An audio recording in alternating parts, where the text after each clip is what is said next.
Scattano le prime 5 sospensioni ai danni di sanitari Novax all'interno dell'azienda ospedaliera di Padova. Si tratta di 5 infermieri e di un operatore sociosanitario. Tutti non avevano presentato motivazioni valide per non essersi vaccinati. L'azienda allora per prima cosa ha verificato che ci fosse la possibilità di ricollocarli. Non essendoci posti disponibili, però, ha fatto diventare effettive le sospensioni. E prima di sospendere abbiamo fatto questa verifica se c'era la possibilità di ricollocarle in una situazione che non potessero, come dire, che fosse coerente con la normativa, insomma, no? Quindi non contatti interpersonali, eccetera, eccetera.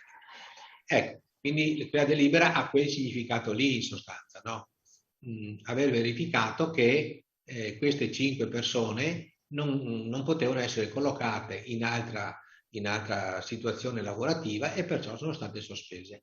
In Italia la vaccinazione obbligatoria contro il coronavirus per i sanitari è prevista dal decreto legge 44/2021. Nelle ultime settimane anche in Veneto sono scattate le sospensioni. L'assessore Emanuela Lanzarin nelle scorse ore ha spiegato come i dipendenti della regione o convenzionati con essa ancora non vaccinati siano circa 4.200 tra medici e operatori del comparto come infermieri e operatori sociosanitari. Le sospensioni già scattate sono circa un centinaio che rimarranno effettive almeno fino al 31 dicembre, a meno che nel frattempo i sanitari non si mettano in regola con la vaccinazione. Quanto ai medici di famiglia, ha fatto sapere l'assessore alla sanità, la sospensione scatta solo dopo che sia stato trovato un sostituto.